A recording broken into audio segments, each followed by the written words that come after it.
Oh, oh, oh, oh, oh.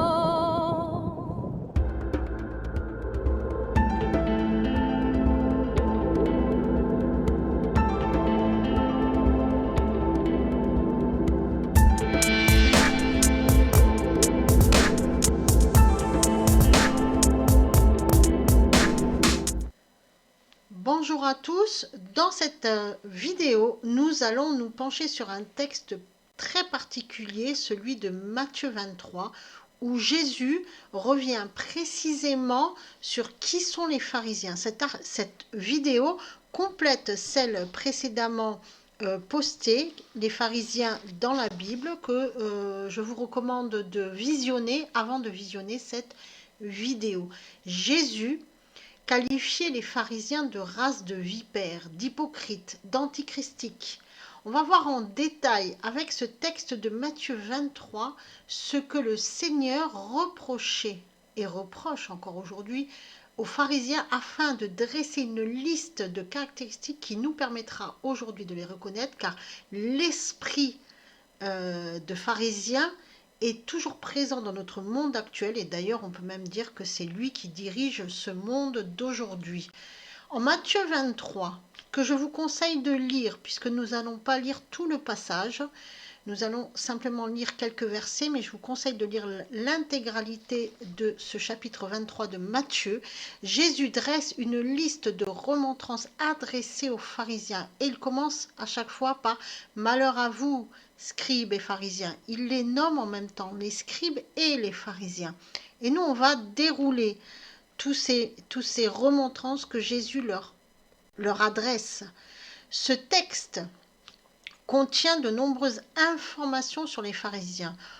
Lisez-le, méditez-le, point par point, nous on va le reprendre verset par verset, afin de comprendre qui ils étaient et pourquoi Jésus leur reprochait d'être une race de vipères et des hypocrites. Cela nous permettra aussi de comprendre qui sont ces pharisiens, car leur doctrine, l'esprit pharisaïque, dirige aujourd'hui notre monde et que c'est pour cela qu'il va très mal. Il est temps de réagir, il est temps de s'éveiller. Le combat est spirituel, mais pour entrer dans ce combat, on doit connaître notre ennemi. Et notre ennemi terrestre est personnalisé par tous ceux qui se comportent comme des antichrists et qui imposent un dogme antichristique par l'inversion de la parole de Dieu aux hommes. Et ça, justement, c'est ce que les pharisiens faisaient déjà à l'époque de Jésus. Entrons dans le vif du sujet et allons regarder et allons lire plus précisément les versets.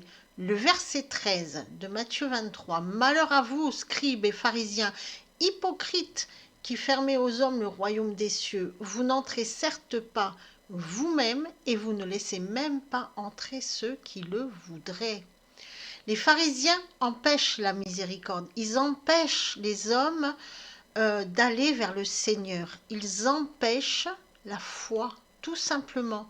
Les pharisiens sont hypocrites parce qu'ils empêchent les hommes de parvenir au salut, tandis qu'ils ont la prétention de les y conduire. Les pharisiens entravent la rédemption et la repentance. De plus, les pharisiens interdisent la croyance en Jésus-Christ, de le reconnaître comme Messie, donc comme Seigneur, et donc ils font obstacle au salut que Jésus est venu nous apporter. C'est le premier reproche que Jésus leur adresse. Voyons le second reproche au verset 15. « Malheur à vous, scribes et pharisiens, hypocrites, qui parcourez mer et continent pour gagner un prosélyte. Et quand vous l'avez gagné, vous le rendez digne de la géhenne 2 fois plus que vous. » Le pharisien est un prosélytiste acharné. En plus de l'hypocrisie, critique continuelle de Jésus aux pharisiens, leur prosélytisme, c'est-à-dire le zèle déployé pour recruter des adeptes, est acharné. Et ça, c'est le second reproche. Les pharisiens sont hypocrites lorsqu'ils enrôlent le peuple à leur doctrine. Leur zèle est dévorant. Et ce zèle a pour but de faire disparaître le salut de l'âme. Ce zèle, qui est présenté comme quelque chose de formidable par les pharisiens, la seule manière d'atteindre le Seigneur, est en réalité destiné à étendre leur propre influence et leur pouvoir sur les autres, et donc à leur propre gloire, à leur propre enrichissement personnel.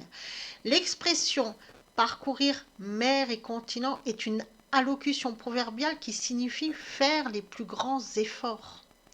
Ah, les pharisiens, ils étaient tellement dans cet effort d'enrôler tout le monde en fait dans leur doctrine, qu'ils déployaient mais des choses considérables pour y parvenir. Lorsque les pharisiens gagnaient un seul païen à leur croyance, ils l'amenaient à un état moral pire que le leur propre.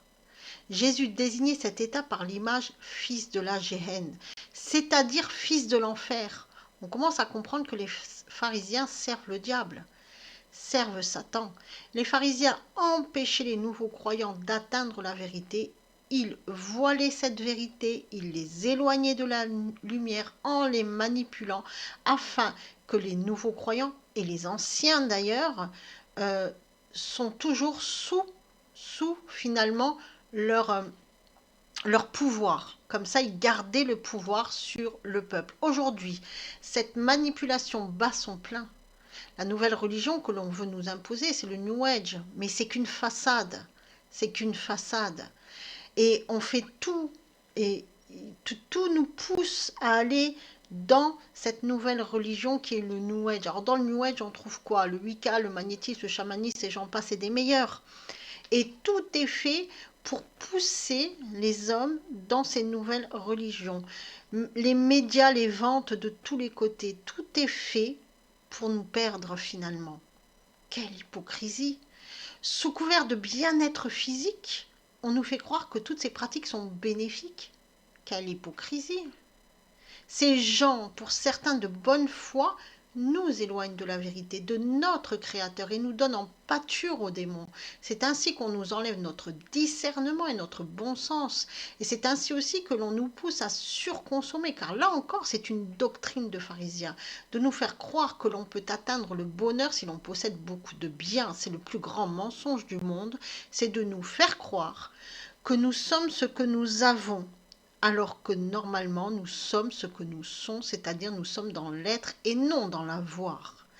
Donc en fait, il y a beaucoup de doctrines qui nous sont imposées, complètement mensongères, mais que ces pharisiens nous imposent à grand renfort de médias, de publicité, etc. Faisons attention à ça, faisons attention à ce prosélytisme acharné.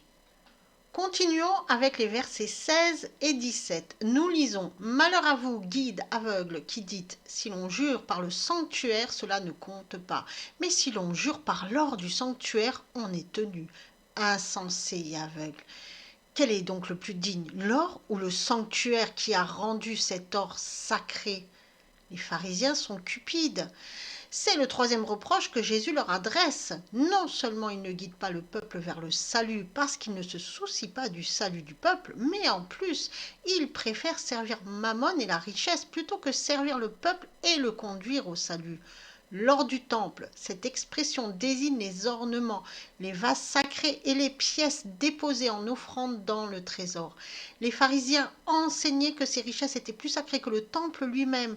Plus l'on donnait, plus on recevait les faveurs de Dieu. C'est ce que les pharisiens faisaient croire aux adeptes. Mais quelle hérésie, quel mensonge! Et ce mensonge se retrouve encore aujourd'hui au sein même du temple, bien sûr, mais aussi au sein même des églises, des différentes églises. Plus on donne et plus on croit que Dieu va nous exaucer. C'est ce qu'on nous fait croire, c'est ce qu'on fait croire aux croyants. Prétendre qu'un serment fait par l'or du temple est plus sacré et plus obligatoire qu'un serment fait par le temple même paraît une doctrine absurde et insensée. Une doctrine profondément démoniaque, contraire à la parole de Dieu. Cela cachait en fait la grande cupidité des pharisiens qui aimaient s'entourer d'opulence. En demandant au peuple des offrandes, ils s'enrichissaient davantage. Leur cupidité s'unit donc à leur hypocrisie. Les pharisiens plaçaient l'argent avant Dieu et Jésus, au verset 17, réfute énergiquement ce mensonge et cette manipulation. Transposons cette parole aujourd'hui. Notre monde a fait passer l'argent avant l'humain. avant l'être, l'avoir avant l'être. L'argent est devenu plus important que la vie elle-même. D'ailleurs, on quantifie la vie par l'argent. Mais la vie n'a pas de prix. Il n'y a qu'à regarder comment fonctionne l'industrie agroalimentaire et l'industrie pharmaceutique pour s'en rendre compte. Il est temps de se réveiller, il est temps d'arrêter de surconsommer, d'arrêter d'enrichir nos gros industriels qui, eux, nous tuent en nous faisant ingérer du poison pour s'enrichir. Et il est temps aussi de se réveiller et de sortir de la croyance et d'embrasser la foi. Allons voir maintenant, allons lire les versets 23 et 24 de Matthieu 23. Malheur à vous, scribes et pharisiens hypocrites, qui a quitté la dîme de la menthe, du fenouil et du cumin, après avoir négligé les points les plus graves de la loi, la justice, la miséricorde et la bonne foi. C'est ceci qu'il fallait pratiquer sans négliger cela, guide aveugle qui arrêtait au filtre le moustique et engloutissait le chameau. Les pharisiens sont immoraux. C'est le quatrième reproche que Jésus leur adresse. Les Israélites devaient donner un impôt aux sacrificateurs, une dîme prélevée sur tous les produits de la terre. Les pharisiens ont étendu cette dîme aux plus petites des plantes des jardins, fenouil, cumin, menthe, etc.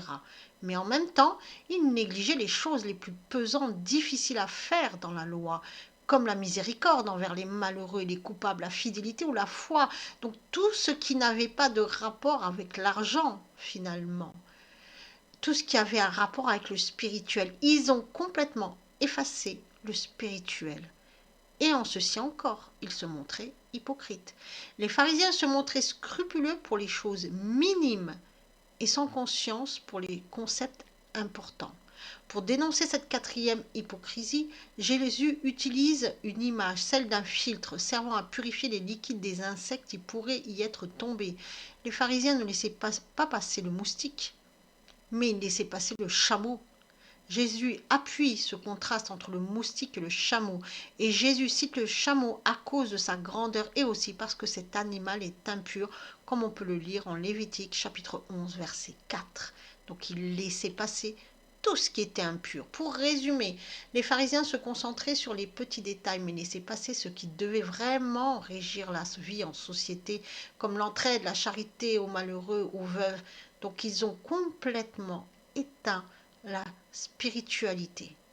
On arrive ici à l'inversion des valeurs, l'inversion de la parole de Dieu. C'est très grave. Et à toutes les inversions des valeurs humaines. Et donc toutes ces inversions ont conduit à se dire que celui qui est miséricordieux, celui qui aide l'autre, celui qui fait preuve de charité, eh bien, il devient souvent un ringard aux yeux du monde. Continuons avec les versets 25 et 26. Nous lisons « Malheur à vous, scribes et pharisiens, hypocrites, qui purifiez l'extérieur de la coupe et de l'écuelle, quand l'intérieur en est rempli par rapine et intempérance. Pharisiens aveugles, purifie d'abord l'intérieur de la coupe et de l'écuelle, afin que l'extérieur aussi devienne pur. » La corruption des pharisiens. C'est le cinquième reproche. Jésus compare les scribes et les pharisiens dans leur conduite envers Dieu à ces hommes qui tiennent brillante leur vaisselle, mais qui la remplissent du fruit de la rapine, c'est-à-dire du fruit d'un vol. Ces paroles sévères du Seigneur peuvent s'entendre dans leur sens propre, ce qui est dans le plat, et au sens spirituel, ce qui est dans le cœur. Pour l'un comme pour l'autre, Jésus condamne l'hypocrisie ajoutée à la corruption. On pourrait aussi y voir une forme d'hypocrisie d'apparence, alors que le pharisien se montre sous son plus bel aspect, avec ses plus beaux vêtements, et qu'il affiche son plus beau sourire. Son cœur, lui, est pourri jusqu'à la moelle, et ses intentions, elles, malgré ses bonnes paroles qu'il professe, ne sont pas bonnes. Ici, il est question de corruption, la même qui agit au sein de nombreux gouvernements, qui eux-mêmes sont régis par l'esprit de corruption et de ruse. Cette corruption qui agit partout dans notre monde et qui pervertit les cœurs. Les gens sont prêts à se damner pour une toute petite somme d'argent. Continuons, les versets 27 à 28. Nous lisons: Malheur à vous, scribes et pharisiens hypocrites, qui ressemblaient à des sépulcres blanchis.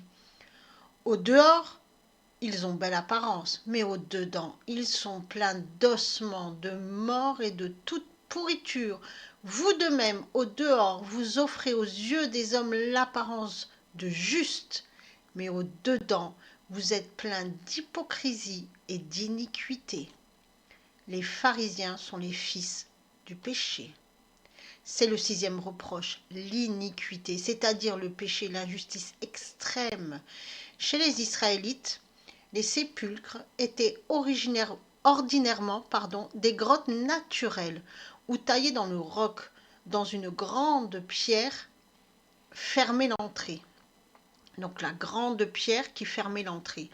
On le voit très bien, cette fameuse pierre qui a été poussée alors que Marie-Madeleine arrivait devant la tombe de Jésus.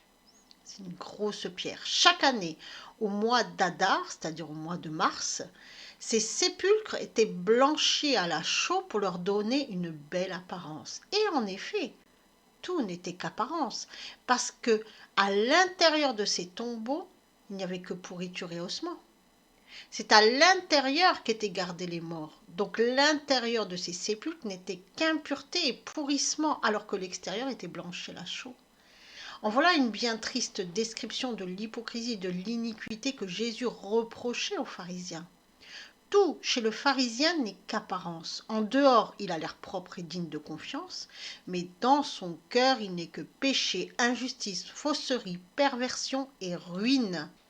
N'y voyez-vous pas l'image de certains hommes politiques qui nous apparaissent propres sur eux, mais qui cachent de nombreuses malversations, et aussi des gros industriels qui, sous couvert de vouloir notre bien, font de nous leurs esclaves consentants? On pense notamment à l'industrie agroalimentaire et à l'industrie pharmaceutique.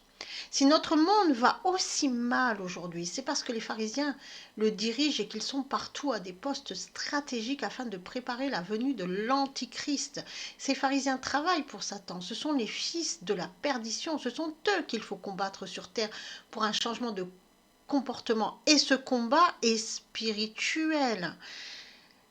Sachez que la guerre qui, eux, nous mènent contre les justes, c'est une guerre spirituelle. Donc c'est spirituellement qu'il faut les repousser, c'est-à-dire par l'esprit, c'est-à-dire ne pas entrer dans leur système que eux-mêmes ont mis en place. Ça, c'est super important à préciser. Nous continuons avec les versets 29 et 32. Nous lisons: Malheur à vous, scribes et pharisiens hypocrites, qui bâtissez les sépulcres des prophètes et décorez les tombeaux des justes, tout en disant: si nous avions vécu du temps de nos pères, nous ne nous serions pas joints à eux pour verser le sang des prophètes. Ainsi, vous en témoignez contre vous-même. Vous êtes les fils de ceux qui ont assassiné les prophètes. Eh bien, vous comblez la mesure de vos pères. Les pharisiens ne reconnaissent pas les justes. C'est le 7e reproche que Jésus adresse aux pharisiens. Ils ne reconnaissent pas leur Père. Ici, Jésus parle des prophètes et des justes de l'ancienne alliance, dont les Juifs entretenaient et embellissaient les tombeaux que l'on voit toujours autour de Jérusalem. Et en même temps qu'ils entretenaient ces tombeaux, les pharisiens répudiaient les actes de leur Père, actes qu'ils se seraient bien gardés d'accomplir. En nommant leur Père comme ceux qui ont tué les prophètes, ils reconnaissent implicitement être les fils de ceux qui les ont tués. Il ne leur reste donc plus qu'à combler cette culpabilité. Et c'est ce que Jésus leur ordonne de faire, de combler cette injustice en admettant que les prophètes de l'Ancien Testament ainsi que leurs prophéties, et donc en le reconnaissant lui en tant que Messie, a annoncé par ses prophètes que leurs pères ont tué parce qu'ils ne voulaient pas les entendre. Ici, Jésus sait que les pharisiens veulent sa mort parce qu'ils ne le reconnaissent pas en tant que Messie, celui prophétisé par les prophètes qui justement leurs ancêtres ont mis à mort. Ce sera là la passion, c'est la finalité. Et si l'on y réfléchit bien, ces pharisiens qui étaient profondément contre le Christ, qui n'ont pas voulu reconnaître le Christ, sont des descendants des pharisiens d'aujourd'hui. Ils sont toujours là. C'est l'esprit qui les animait est toujours là. Et ces descendants d'aujourd'hui attendent toujours leur Messie, l'anti-Messie, l'antichrist. Et ils travaillent à l'accueillir sur terre en faisant de notre monde un monde de perdition corrompu, où l'argent est élevé au rang de Dieu, où l'iniquité règne et où l'on a fait en sorte de rejeter et condamner la foi au Christ. C'est-à-dire qu'il force tout le monde à adorer l'esprit de Mammon, qui est l'esprit du bien matériel, l'argent. Mais pas seulement, parce qu'il y a plein d'autres choses. Il n'y a pas seulement que Mammon, il y a aussi l'esprit de Python, il y a aussi l'esprit de la destruction, Abaddon, etc. Donc en fait, il nous force à à adorer ces esprits-là, au lieu d'adorer la parole, le Verbe de Dieu, Jésus-Christ. Mais beaucoup de chrétiens résistent parce qu'ils sont dans le combat spirituel, parce qu'ils ont gravé la parole de Dieu dans leur cœur. Beaucoup de chrétiens se sont réveillés et commencent à voir cette grande manipulation. Et moi, j'ai envie de dire Alléluia. Les versets 33 et 35, nous lisons « Serpent, engeance de vipère, comment pourrez-vous échapper à la condamnation de la géhenne? C'est pourquoi, voici que j'envoie vers vous des prophètes, des sages et des scribes. Vous en tuerez et mettrez en croix, vous en flagellerez dans vos synagogues et pourchasserez de ville en ville pour que retombe sur vous tout le sang innocent répandu sur la terre, depuis le sang de l'innocent Abel jusqu'au sang de Zacharie, fils de Baraki, que vous avez assassiné entre le sanctuaire et l'autel, les antichrists. » Après les 7 reproches, Jésus traite de race, engeance, de vipères les pharisiens, de serpents. C'est sa conclusion. Les pharisiens sont les fils de Satan. Ils travaillent pour Satan. Ils sont emplis de péché, tout comme Satan. Ils se déguisent en hommes de lumière pour mieux tromper le peuple. Les pharisiens sont promis à la condamnation de la géhenne, c'est-à-dire au feu éternel de l'enfer. Et le fait que Jésus fasse référence à Abel tué par Caïn, le premier pharisien, ce n'est pas pour rien. Caïn, c'est l'esprit du pharisien. C'est l'esprit qui anime le pharisien. Jean le Baptiste, lorsque des pharisiens se présentèrent devant lui pour qu'il les baptise dans le Jourdain, a aussi utilisé cette appellation sévère de race de vipères, comme on peut le lire en Matthieu chapitre 3 verset 7. Mais voyant beaucoup des pharisiens et des sadducéens venir à son baptême, il leur dit « Race de vipères, qui vous a appris à fuir la colère à venir ?» Pourquoi Jésus compare-t-il les pharisiens à des serpents? Depuis la Genèse, cet animal rampant a toujours été le symbole d'un esprit diabolique, le symbole de la tromperie et de la tentation. C'est le mélange du mensonge et de la vérité. C'est ce que Satan sait faire de mieux. Mélanger pour qu'on ne puisse plus discerner ce qui vient de Dieu et ce qui vient de lui. En parlant ainsi, Jésus prouve que la charité n'exclut point la vérité, ni la miséricorde, ni la justice. Jésus continue en disant qu'il va envoyer des prophètes, des scribes, des sages. Voici que j'envoie vers vous. Que les pharisiens mettront à mort, tout comme Caïn a mis à mort Abel, afin que retombe sur eux tout le sang juste répandu sur la terre.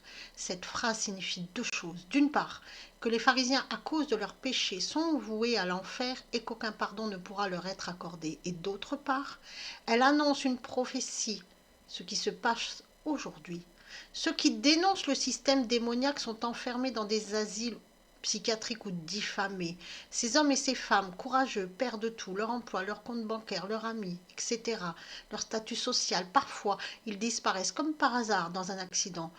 De tout temps, le Seigneur a envoyé des personnes pour dénoncer le système, pour que la vérité jaillisse. Mais les pharisiens se sont arrangés pour les faire taire. En agissant ainsi, en maltraitant ces justes mandatés par le Seigneur, ils seront coupables du sang répandu sur la terre. Continuons et restons toujours dans ces versets 33 et 35. Cette révélation est une redoutable justice divine, bien sûr, dans sa très grande miséricorde, en donnant des messagers de paix à ces pécheurs que sont ces pharisiens. L'intention du Seigneur est de les sauver et non de les condamner. Il y aura toujours pour eux une issue de secours et cette issue sera de reconnaître l'Évangile. Bien sûr, Jésus avait spécifié que plus aucun prophète ne viendrait après lui. Et pourtant, il semble annoncer le contraire dans ces versets. En fait, ce que Jésus appelle des prophètes, des sages, des scribes, ce sont des serviteurs du Christ qu'il enverra pour continuer son œuvre. Et lui-même a donné les uns comme apôtres, d'autres comme prophètes, d'autres comme évangélistes, d'autres comme pasteurs et docteurs. On peut le lire en Éphésiens chapitre 4, verset 11. Jésus se sert des termes employés dans l'Ancien Testament pour être mieux compris et surtout pour expliquer qui seront les vrais prophètes, les vrais sages, les vrais scribes, par opposition à tous ceux qui jusqu'alors prétendaient à ces titres. Jésus spécifie que c'est lui qui choisira ses pasteurs, ses disciples. Remarquons que parmi les supplices que feront subir les pharisiens aux sages envoyés par le Christ, Jésus cite la crucifixion. Or, les Romains utilisaient la crucifixion pour la mise à mort des brigands, non les Juifs qui lui préféraient la lapidation. Et les pharisiens sont ceux que certains appellent l'élite satanique. Si Jésus parle de crucifixion, c'est parce qu'il sait que c'est le martyre que lui réservent les pharisiens, que ces derniers vont demander aux Romains de l'exécuter. Il s'agit encore d'une prophétie qui s'est révélée exacte. Jésus mentionne le nom d'Abel, comme je l'ai dit tout à l'heure, comme étant le premier juste dont le sang fut répandu sur la terre. Et en effet, Caïn a tué son frère Abel par jalousie. Abel symbolise la lutte de l'injustice contre la vérité. Et Caïn, l'esprit du pharisien, l'esprit de Mammon. Le meurtre du prophète Zacharie, qui est aussi mentionné par Jésus comme étant Zacharie, fils de Baraki, nous est raconté dans 2 Chroniques chapitre 24, versets 20 à 22. Zacharie fut lapidé sur les parvis de la maison de l'Éternel. Et ce détail ajoute de l'horreur à ce crime. Les dernières paroles de Zacharie furent que l'Éternel voit et recherche. Jésus fait allusion à ces paroles. Le meurtre de Zacharie termine la série des tueries perpétrées dans l'Ancien Testament, alors que celui d'Abel ouvre cette série du sang des justes. Au vu de cette nouvelle information, on peut ainsi penser qu'il n'y aura plus d'autres prophètes envoyés par le Seigneur, seulement des pasteurs, des évangélistes, des enseignants, des serviteurs qui s'évertueront à rétablir la vérité. Il n'y aura plus de prophètes car tout a été dit, seulement des disciples guidés par l'Esprit de Dieu qui diront la vérité. Allons voir un autre texte, celui de Marc chapitre 2, versets 23 à 24. Et il advint qu'un jour de sabbat, il passait à travers les moissons, et ses disciples se mirent à se frayer un chemin en arrachant les épis. Et les pharisiens lui disaient, « Vois, pourquoi font-ils le jour du sabbat ce qui n'est pas permis ?»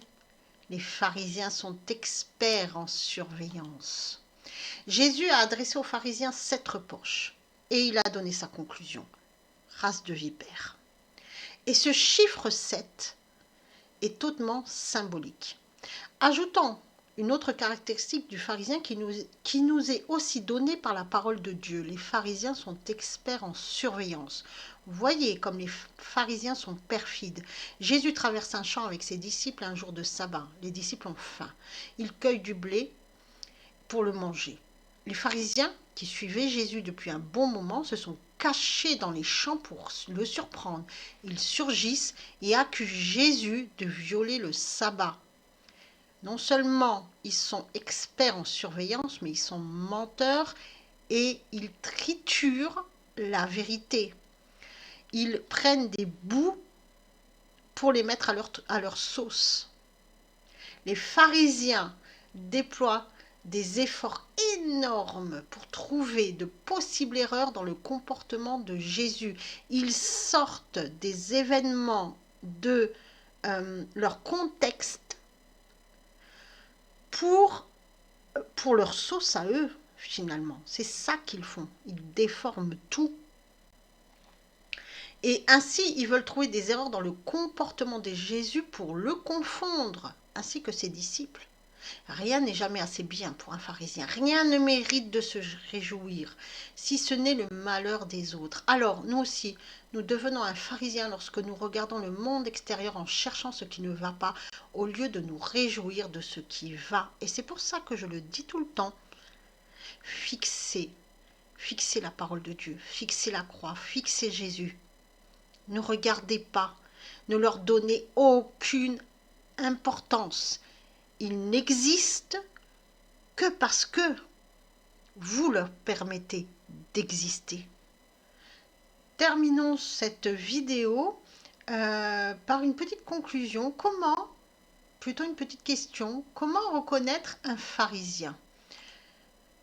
Les pharisiens ne reconnaissent pas Jésus comme étant le Messie. Donc tous ceux qui ne professent pas Jésus sont par essence des antichrists. Ils ne reconnaissent pas les justes, donc ils ne reconnaissent pas ceux qui ont la foi, et justement ils vont s'opposer à ceux qui ont la foi. Ils sont hypocrites et vaniteux, ils aiment le pouvoir, ce sont les premiers kabbalistes, ils empêchent les hommes de parvenir au salut en les détournant de la vérité, ils sont manipulateurs, menteurs et fourbes, ils ne cessent de recruter des disciples qu'ils asservissent avec des lois et des interdits, disciples qu'ils recrutent notamment grâce aux sociétés secrètes et au satanisme. Ils sont cupides, ils cherchent continuellement leur propre enrichissement. Ils n'ont plus de morale, ils sont vides à l'intérieur, ils sont corrompus, ils sont les fils du péché, leur âme est noire, on devrait même plutôt dire leur esprit est éteint. Ils sont dirigés par l'esprit de Caïn, l'esprit de Mammon, l'esprit d'Abaddon. Donc ils sont dirigés par d'autres esprits que celui du Seigneur. Ils s'opposent au Christ et à ses œuvres. Ils attendent leur Messie, l'Antichrist. Cet Antichrist est le souverain mondial que l'élite satanique veut nous imposer en nous imposant leur système profondément antichristique. Les pharisiens étaient les membres de l'un des partis juifs en activité à Jérusalem, Israël, pendant la période du Second Temple, c'est-à-dire au second siècle avant Jésus-Christ jusqu'au 1er siècle de notre ère. Leur courant de pensée est appelé pharisaïsme ou pharisianisme. De nombreux enseignements des pharisiens sont incorporés à la tradition rabbinique. Ils se distinguent notamment par le recours au Talmud, les traditions et la Kabbale, et s'éloignent ainsi de l'enseignement du Tanar, c'est-à-dire ce que nous on a, la Torah, tout ce qui est Genèse, Lévitique, Deutéronome, etc. Les Nevi'im, c'est tout ce qui est les prophètes, et la suite, bien sûr, le Ketuvim. En réalité, les pharisiens sont toujours en activité, on ne les appelle plus comme ça. Il y avait des courants de pensée à l'époque de Jésus. Il y avait d'un côté les pharisiens, les sadducéens, les esséniens, etc. Mais tout cela, en fait, ils s'appuyaient sur la Torah.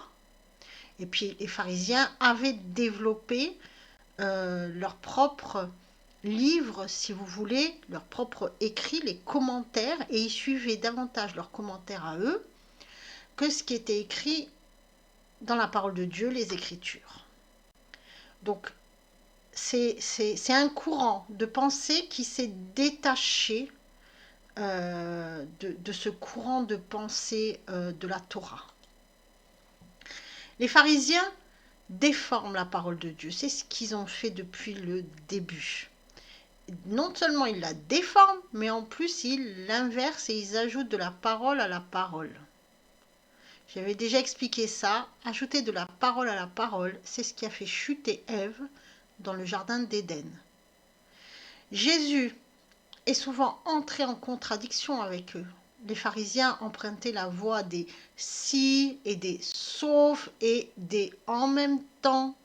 Or, Jésus nous rappelle qu'il ne peut y avoir des si, des sauf et des en même temps. Ou c'est oui ou c'est non. Suivre la voie des si, des sauf et des en même temps, c'est suivre le chemin des pharisiens et donc la voie du malin. Les pharisiens condamnaient, jugeaient, mais ne respectaient pas leur propre loi. C'est pour ça qu'ils sont hypocrites. Jésus nous rappelle que l'on doit pardonner au lieu de condamner. C'est l'un des messages les plus importants du Seigneur. Les pharisiens, comme je le rappelle et je l'ai dit tout à l'heure, étaient des juifs, une branche. À côté, il y avait les Esséniens, comme Marie était essénienne. Il y avait les Sadducéens, l'esprit de divination. Il y avait plusieurs courants, il y avait aussi les Samaritains. Et donc, ils avaient la Torah. Ils avaient la Torah, mais ils avaient ajouté de la parole à la parole et ils avaient tout déformé et ils avaient tout mis à leur sauce pour garder le pouvoir sur le peuple.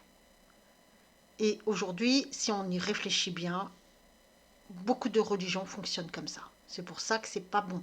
La religion, c'est pas bon. Il faut sortir de la religion et embrasser seulement la parole de Dieu. Et ironiquement, toutes les prophéties de la Torah, des Ketuvim, des Nevi'im, parlaient de la venue du Messie. Tous les Hébreux attendaient le Messie. Et lorsqu'il est arrivé, beaucoup l'ont rejeté à cause des pharisiens. Les pharisiens ont été les premiers antichrists, mais ils ont entraîné dans leur folie beaucoup de personnes. Et tout cela, parce qu'en fait, le Messie ne leur a pas plu.